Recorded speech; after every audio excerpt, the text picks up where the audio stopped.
Kwa ishara na mtazamaji, runinga ya Citizen imepata picha za kipekee ambazo zinaonyesha namna maafisa wa polisi waliomfikisha marehemu Albert Ojwang katika hospitali ya Mbagathi hawakuwa na haraka licha ya madai ya polisi kuwa aliondoka kituo cha Central akiwa na majeraha yaliyohitaji huduma za dharura.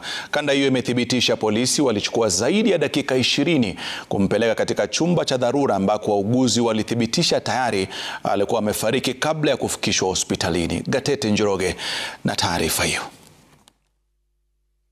Kanda hii ya CCTV katika hospitali ya Mbagathi inapata gari la polisi likiingia ndani ya hospitali polepole saa 7:35 usiku wa manane tarehe 8 mwezi huu.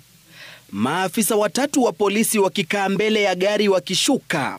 Wawili wanasimama kando na kuanza kujadiliana na kuondoka kwa mwendo wa aste wakifuatwa na mwenzao. Nyuma ya gari hilo, marehemu Albert Ojwang anasalia bila ya kuangaliwa na yeyote. Shughuli iliyopaswa kuwa ya dharura ikionekana kujikokota licha ya maafisa hao kufikisha Ojwang waliyedai alikuwa na majeraha mabaya. Picha za ndani zinawaonyesha maafisa hao wakienda kuzungumza na wauguzi ndani ya hospitali. Dakika 2 baadaye wanaondoka nje ambako CCTV inanakili wakizungumza na simu. Wanarudi tena ndani na kuondoka nje tena. Wakati huu wote mmoja wa maafisa hao akizungumza kwenye simu. Baada ya dakika 10 hivi, mwendo wa saa 7:46 usiku huo, maafisa hao watatu wanaonekana wakitoka ndani ya hospitali na machela ya kumbeba Ojwang. Kwa dakika zingine 10 wanajitayarisha kumwondoa Ojwang ndani ya gari la polisi wakiitisha usaidizi wa mlinzi wa hospitali. Takriban dakika 24 baada ya kufikishwa ndipo wanaingizwa ndani ya hospitali. Hapa wanampeleka sehemu ya wagonjwa wa dharura ambako kwa dakika 10 walisalia ndani.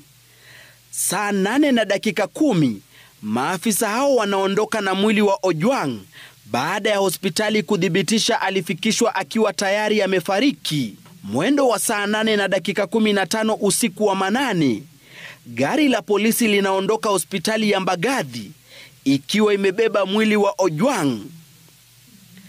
Kanda hii ikiwiana na ripoti ya hospitali ya Mbagathi iliyosema Ojwang akifikishwa alikuwa tayari amefariki kwani alikuwa na majeraha mabaya na mwili ulikuwa baridi.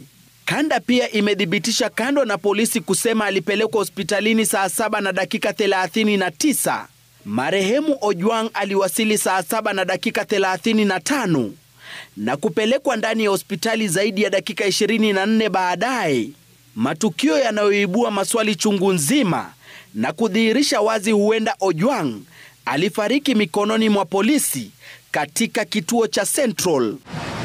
Kwingineko, mshukiwa Samson Talam ambaye ni afisa mkuu kituo cha Central anayezuiliwa na polisi kupitia mawakili wake amekana kuhusika na kifo cha Ojwang, akidai kuwa alikuwa amemwachia majukumu mdogo wake wakati mshukiwa alifikishwa kituoni. We shall be producing CCTV footage to show that he was nowhere near the police station called Central Police Station. Gatete Njoroge, runinga ya Citizen.